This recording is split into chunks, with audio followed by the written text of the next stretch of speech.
Hello friends, मैं हूं doctor नवीन अग्रवाल। मैं एक इंटरवेंशनल कार्डियोलॉजिस्ट हूं और गुजरात के वलसाड़ और वापी ज़िले में प्रैक्टिस करता हूं। आज आपके लिए एक इम्पॉर्टेंट और एक यूज़फुल टॉपिक।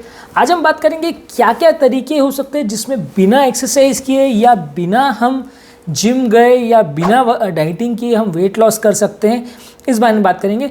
ऑब्वियसली ये सबको सबसे अच्छा लगता है कि लोग, क्योंकि वेट लॉस करने के लिए मेडिसिन भी नहीं लेना चाहते, लोग वेट लॉस करने के लिए जिम भी नहीं जाना चाहते, और लोग वेट लॉस करने के लिए बहुत ज़्यादा एग्रेसिव डाइटिंग नहीं करना चाहते। थोड़ी बहुत डाइटिंग ऑब्वियसली सब कर सकते हैं, उतना एक्सेप्टेबल होता है, पर जितना वेट लॉस रेजिमेंट्स और ये लोग एक्सपेक्ट करते हैं उतना थोड़ा सा कर पाना और कॉमन आदमी के लिए प्रैक्टिकली मुश्किल होता है, क्योंकि ऑब्वियसली उतना एग्रेसिव डाइटिंग करना यानी अपनी पूरी लाइफस्टाइल को चेंज कर देना मैक्सिमम 5% लोग कर पाते हैं, 95% लोग नहीं कर पाते। Over the period of time वो थोड़े दिन ट्राई करते हैं, फिर वज़न वापस से बढ़ के आ जाता है, वो मेहनत करना छोड़ देते हैं और इवेंचुअली होता ये है कि एक स्टेज ऑफ टाइम के बाद आदमी अपने आप को एक्सेप्ट कर लेता है कि हम मोटे ही ठीक हैं, हम उसको ज़्यादा कम नहीं कर सकते, कट डाउन नहीं कर सकते। तो आज कुछ इंपॉर्टेंट टिप्स के बारे में बात करेंगे कि कैसे ओबीज लोग कुछ चीज़ों का ध्यान रख के अपने वज़न को कम कर सकते हैं। ऐसा मैं कोई जादुई नुस्खा नहीं देने वाला हूँ कि जिसको एक दवाई लिया और वज़न कम हो जाएगा। ऐसा लोग काफ़ी नेट पर एडवर्टाइज़ करते हैं and that is completely fake. 99.9% of the time ऐसी कोई भी थेरेपी नहीं है जिससे कि एक्चुअल में कुछ सिग्निफिकेंट आपको बेनिफिट मिलेगा। अगर मिलेगा भी तो बहुत टेम्परेरी बेनिफिट मिलेगा, साइड इफ़ेक्ट्स का भी रिस्क काफ़ी रहेगा। इसलिए कोई भी ऐसी गलत या फेक जो एडवर्टिजमेंट्स करते हैं कि ये चीज़ आप ले लो और इससे वज़न तुरंत कम हो जाएगा और सब अच्छा हो जाएगा, वैसा चीज़ नहीं होती है। This doesn't work.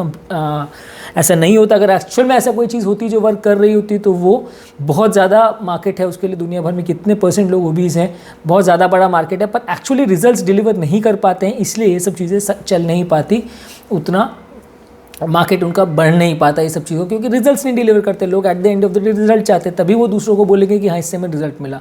तो आज हम बात करेंगे कुछ सिग्निफिकेंट टिप्स के बारे में जिसको हम फॉलो करने से कुछ वज़न को कम करने में मदद मिल सकती है, बिना बहुत अग्रेसिव डाइटिंग किए या बिना जिम गए।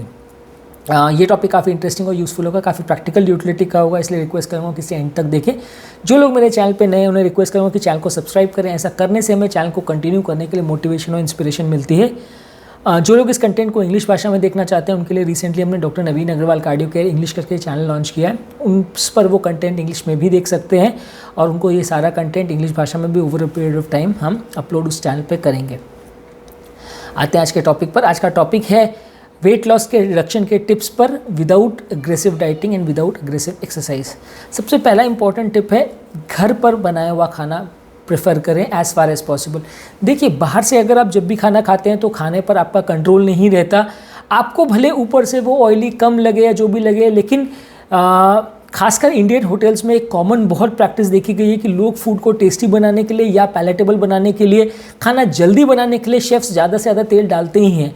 कितने बार होटल्स में, हमारे साथ भी ऐसा हो चुका है, मेरे साथ भी हो चुका है, हम होटल्स में शेफ्स को बोलते हैं कि आप कम ऑयल में बनाओ, लेकिन उनका हाथ ही ऐसा सेट रहता है कि वो ऑयल डालते ही डालते हैं। आपको वो ऑयल कुकिंग या लेस ऑयल कुकिंग घर पर ही ज़्यादा पॉसिबल है।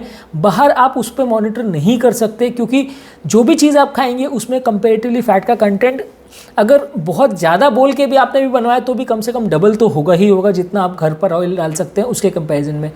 दूसरी चीज़ ये है कि कई ऐसी चीज़ें हैं जैसे कि जो गार्निशिंग के लिए यूज़ की जाती है, जैसे एक्स्ट्रा ऑयल्स है, एक्स्ट्रा चीज़ है, ऊपर से कई बार छौंक लगा देते हैं। ये सब चीज़ें जो है आप इस सब चीज़ों को घर पर कंट्रोल कर सकते हो, बाहर आपका इस पर कोई कंट्रोल नहीं रहता है। तो अगर आप घर पर मील प्रिपेयर करते हैं तो एक बहुत अच्छा तरीका है वेट को कंट्रोल करने का।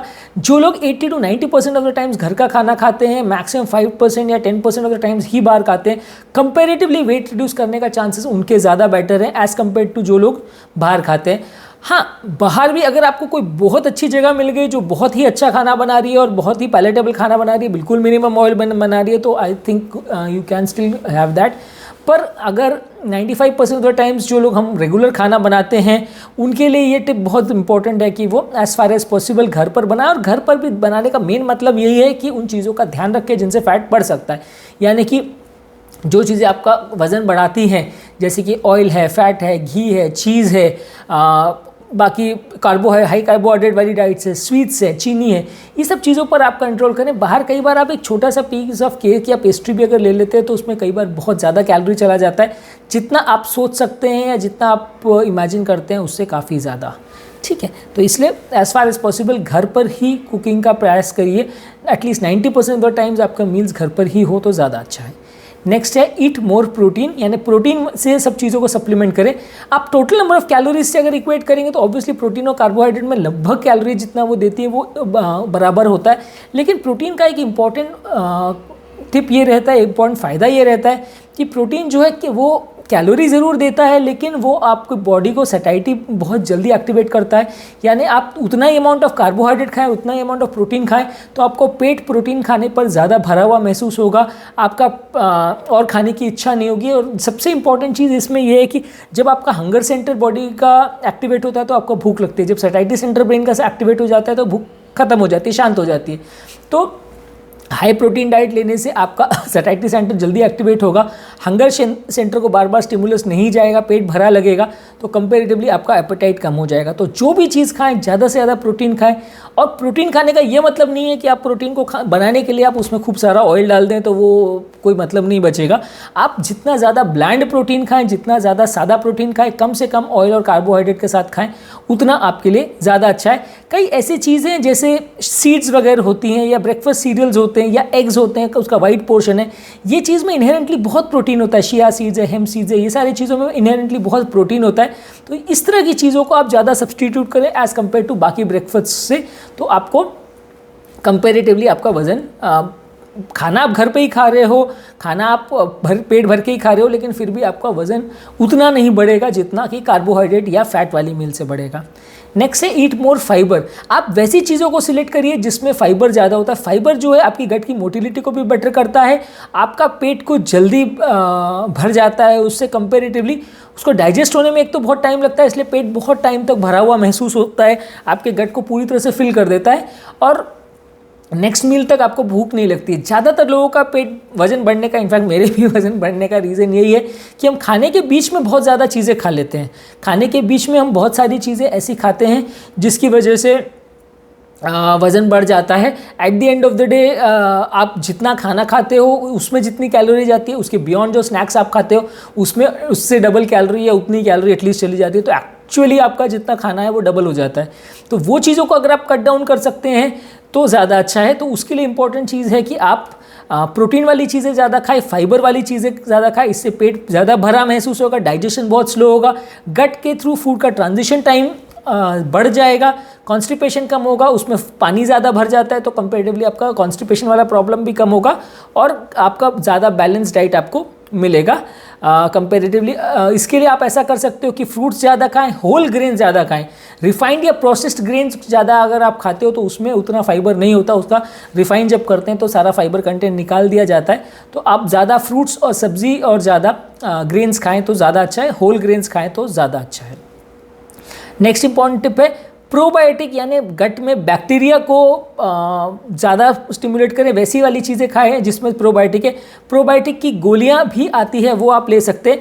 उससे कंपेरेटिवली होता ये है कि आपके जो आंतों के सेल्स हैं उनको थोड़ा पोषण मिलता है, उसमें एनर्जी कंपेरेटिवली बेटर मिलती है और उसमें कुछ स्पेसिफिक फैटी एसिड्स भी गट में बनते हैं जो कि एंटी कैंसर प्रॉपर्टीज़ भी होते हैं। बॉडी वेट कंट्रोल करने में भी वो हेल्प करता है। तो गट के नंबर ऑफ बैक्टीरिया अगर आपके ज़्यादा रहेंगे तो गट का डाइट का बैलेंस ज़्यादा अच्छा रहेगा, कार्बोहाइड्रेट का फर्मेंटेशन वगैरह थोड़ा बेटर रहेगा। और जो आप हाई फैट और हाई शुगर वाली चीज़ें लेते हैं तो वो गट के बैक्टीरिया को ऑल्टर करता है, तो उसमें कंपेरेटिवली आपका डाइजेशन भी ख़राब होगा, वज़न भी जल्दी बढ़ेगा। Over the counter probiotics available हैं, आप उसको खा सकते हैं, बहुत सारे सैशेज में या पाउडर्स में ये आते हैं। या अगर आप नेचुरली अगर चाहते हैं तो दही में ज़्यादा होता है, दही, kimchi, sauerkraut, kefir, miso, tempeh, kombucha, ये सब तरह के मिल्क रिलेटेड प्रोडक्ट्स ही हैं। ये सब में कंपेरेटिवली आपका प्रोबायोटिक यानी बैक्टीरिया कंटेंट ज़्यादा रहता है।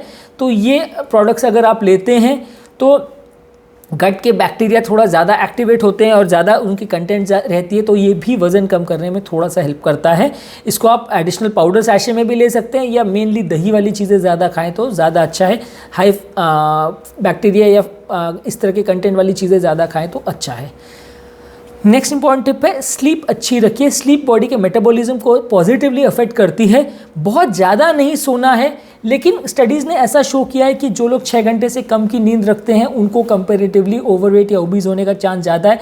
उनका लाइफ का स्ट्रेस ज़्यादा हो जाता है, स्ट्रेस की वजह से एंग्जाइटी डिप्रेशन बढ़ जाता है, उसकी वजह से खाना बढ़ जाता है।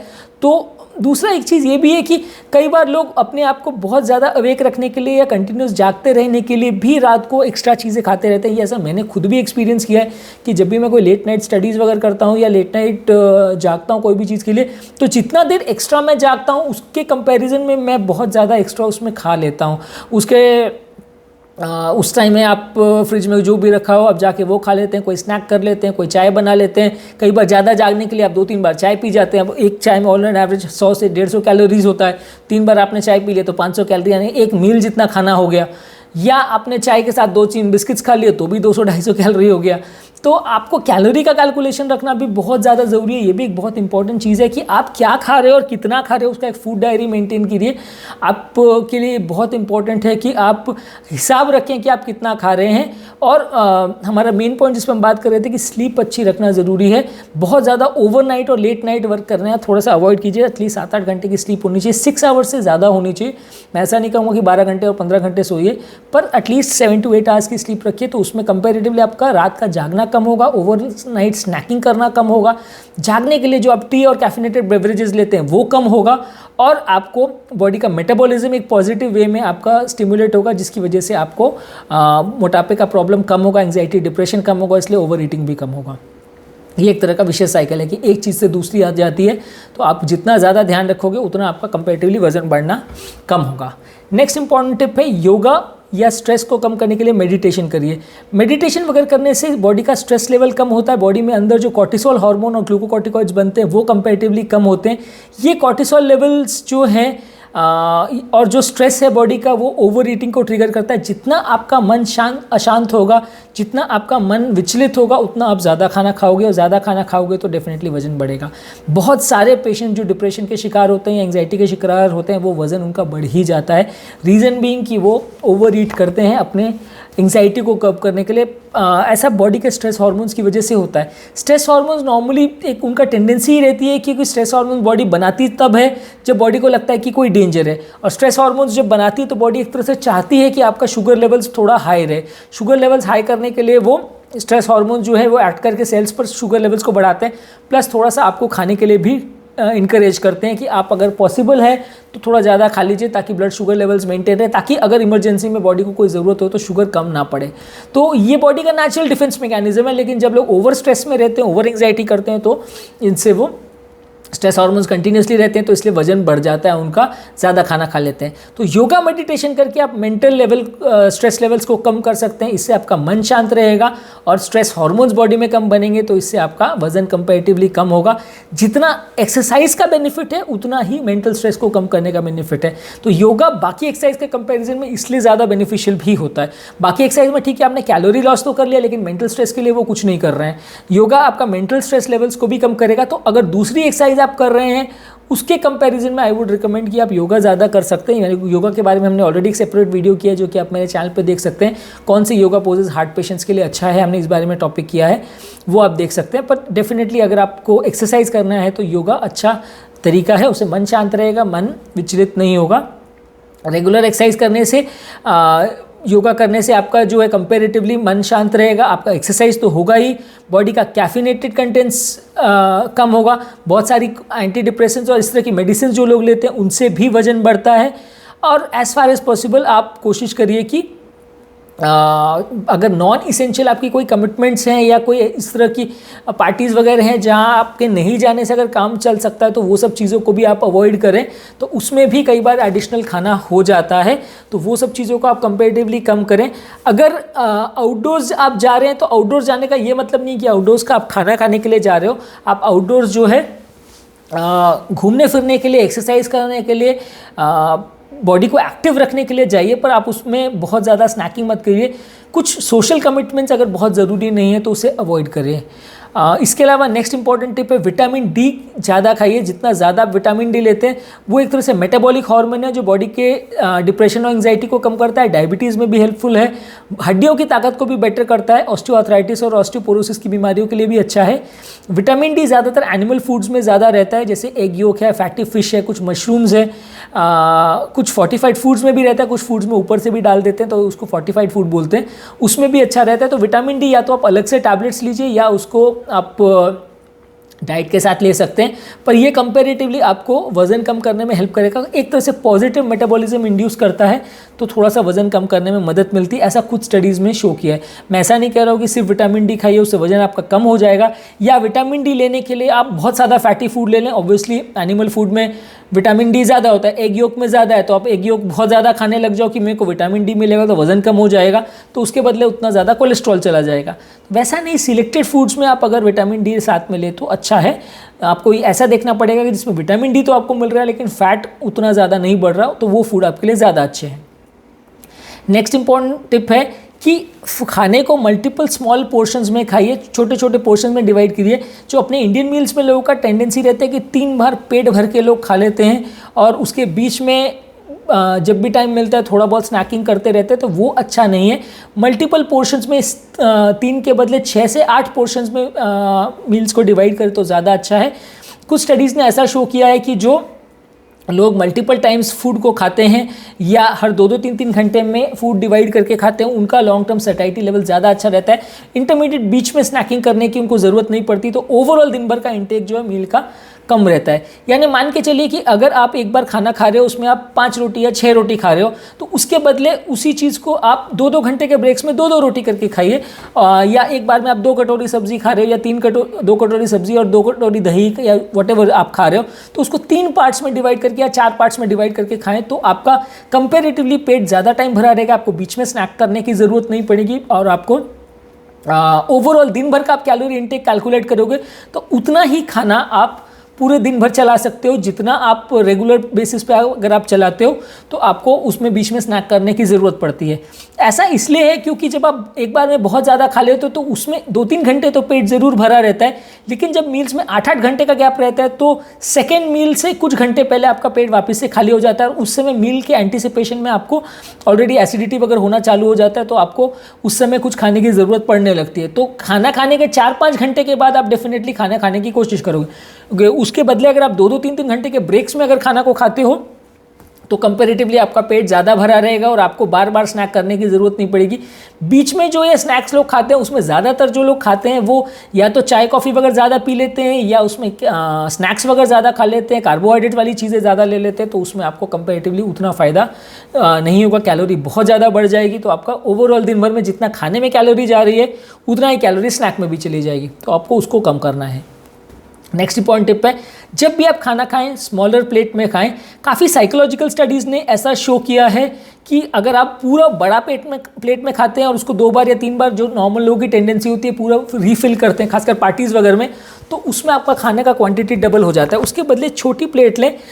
मन एक तरह से इस तरह से आप उसको एक तरह से फूल बना सकते हैं या बेवकूफ़ बना सकते हैं कि अगर आपने छोटा प्लेट भी खाया, मन का ऐसा रहता है कि जब आपकी प्लेट फिनिश हो जाती है तो एक तरह से सेटाइटी सेंटर स्टिमुलेट हो जाता है कि अब खाना हो गया, बहुत हो गया। खासकर अगर आपने 2 या 3 बार उसको रिफ़िल करके खाना है तो उसमें और ज़्यादा फ़र्क पड़ेगा। बड़ी प्लेट को आप 3 बार रिफ़िल करोगे तो खाना आपका बहुत ज़्यादा होगा, और छोटी प्लेट को 2 बार या 3 बार आपने रिफ़िल कर लिया, चलिए एक बार एक्स्ट्रा भी रिफ़िल कर लिया, तो भी आपका total amount of food comparatively कम होगा। मन बार बार उसको यही मैसेज जाता रहेगा कि हाँ पेट भर गया, हमने 2 बार खा लिया, बहुत खा लिया, अब और नहीं खाना है। तो इसलिए एज़ फार एज़ पॉसिबल छोटी प्लेट लें, उसमें थोड़ा थोड़ा सब तरह का खाना लेके उस तरह से आप खाएँ, खासकर पार्टीज़ वगैरह में, तो वो ज़्यादा इफेक्टिव है एज़ कम्पेयर टू जो लोग बड़ी प्लेट लेके खाते हैं। होटल्स वगैरह में या पार्टीज़ वगैरह में कई बार जो साइड सर्विंग्स के लिए या सूप्स वगैरह के लिए जो छोटी प्लेट्स रहती है, कई बार वैसा भी रिकमेंडेड है कि वैसी छोटी प्लेट्स को आप लेके उसमें खाना खाएं, तो आपको ओवरऑल आप खुद ही कैलकुलेट करके देखिएगा आप जितना खा रहे हो वो काफ़ी कम हो जाएगा।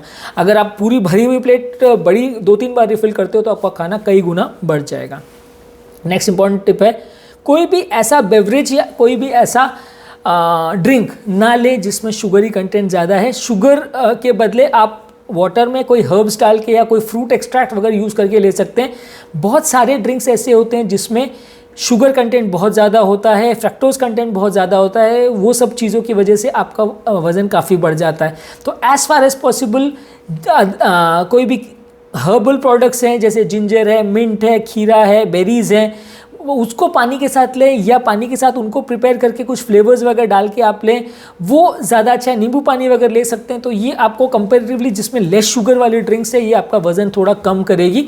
पर बहुत ज़्यादा शुगर कंटेनिंग बेवरेजेस खासकर कोल्ड ड्रिंक्स जो लोग लेते हैं उनका डेफिनेटली बहुत जल्दी वज़न बढ़ता है। एक तरह से मान के चलिए कि अगर आपको कट डाउन करना है और वज़न कम करना है तो कोल्ड ड्रिंक या सोडा ये चीज़ों को डेफिनेटली आपको कट डाउन करना पड़ेगा। ये सबसे इंपॉर्टेंट चीज़ है और ये प्लेन शुगर वाटर है, तो जितना बार आप पियोगे आप कैलकुलेट नहीं कर पाओगे, लेकिन ये आपका शुगर कंटेंट बहुत ज़्यादा बढ़ा देती है।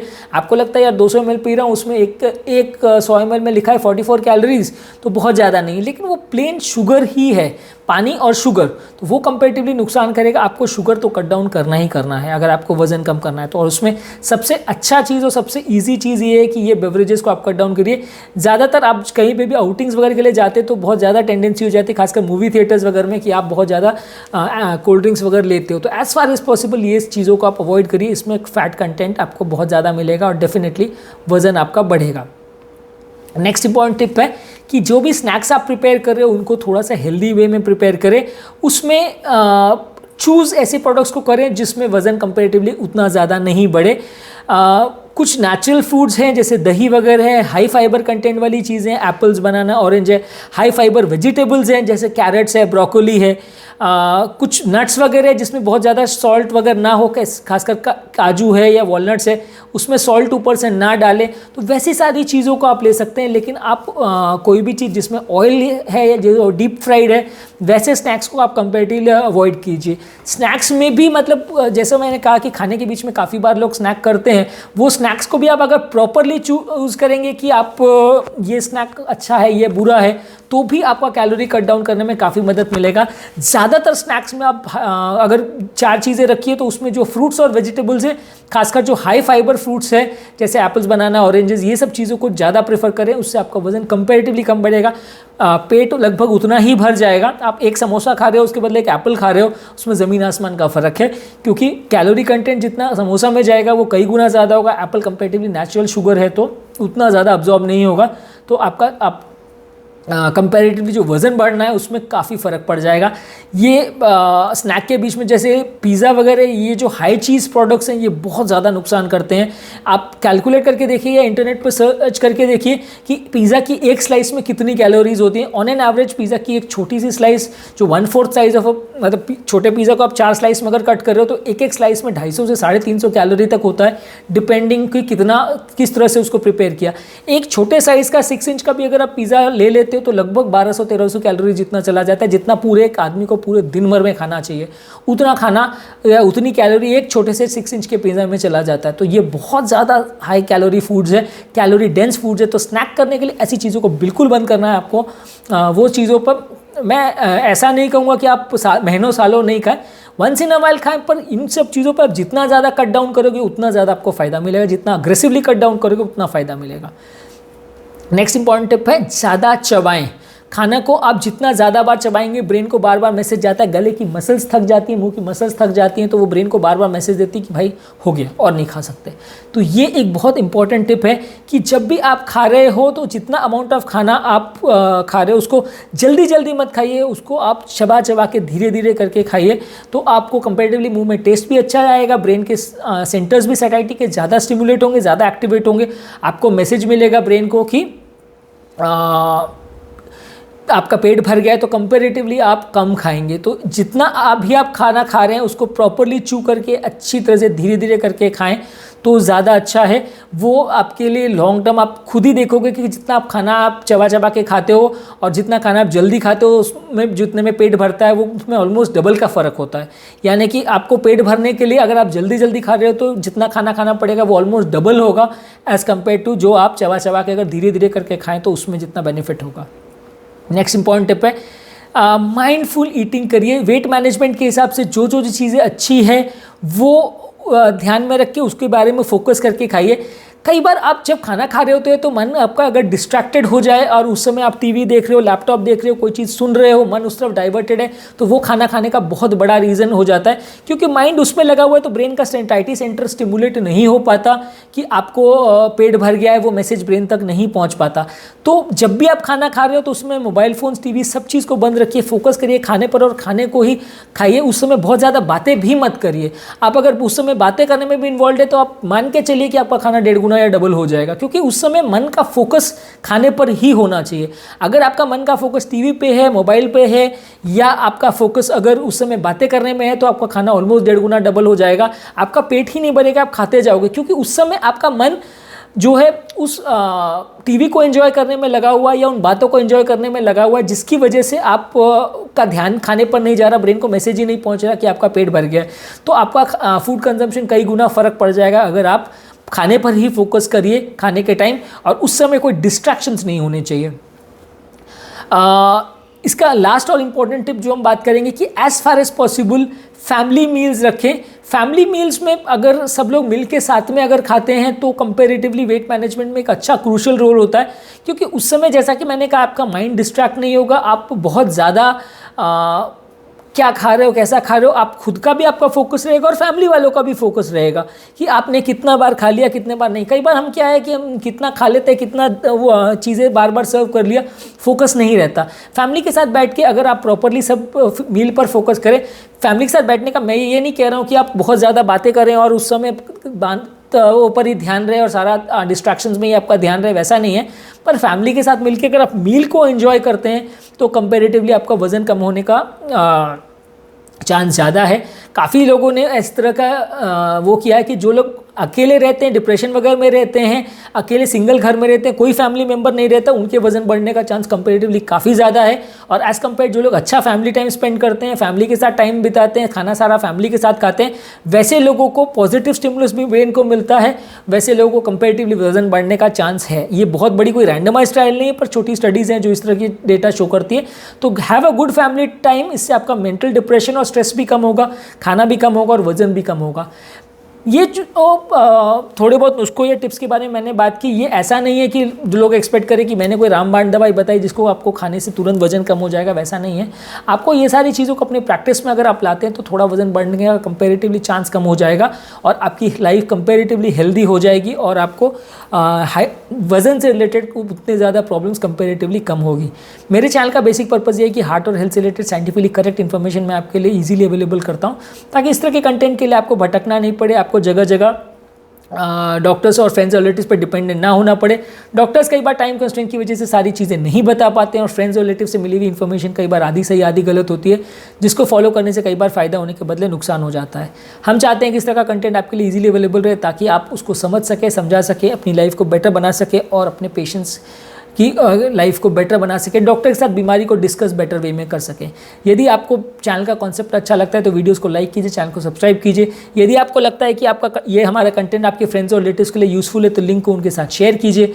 और यदि आपको लगता है कि आपके कोई कमेंट्स, क्वेरी, सजेशंस है जिसको आप चाहते हैं कि हम फ्यूचर में टॉपिक्स में कवर करें, तो नीचे कमेंट सेक्शन में उनके बारे में बताइए। हम फ्यूचर में उन टॉपिक्स को कवर करने का ज़रूर कोशिश करेंगे। अंत में मैं डॉक्टर नवीन अग्रवाल तहे दिल से आपका शुक्रिया अदा करूँगा कि आपने मेरे टॉपिक को पूरा देखा। डेफिनेटली आपको इससे कुछ सीखने को मिला होगा। जो लोग मेरे चैनल पे नए हैं उन्हें रिक्वेस्ट करूँगा कि चैनल को सब्सक्राइब करें। ऐसा करने से हमें चैनल को कंटिन्यू करने के लिए मोटिवेशन और इंस्पिरेशन मिलती है। और जो लोग इस कंटेंट को इंग्लिश भाषा में देखना चाहते हैं उनके लिए ये कंटेंट डॉक्टर नवीन अग्रवाल कार्डियो केयर इंग्लिश करके चैनल हमने स्टार्ट किया, उसमें अवेलेबल है इंग्लिश भाषा में, तो वो उस कंटेंट को इंग्लिश में देख सकते हैं। उस चैनल को भी आप सब्सक्राइब कर सकते हैं।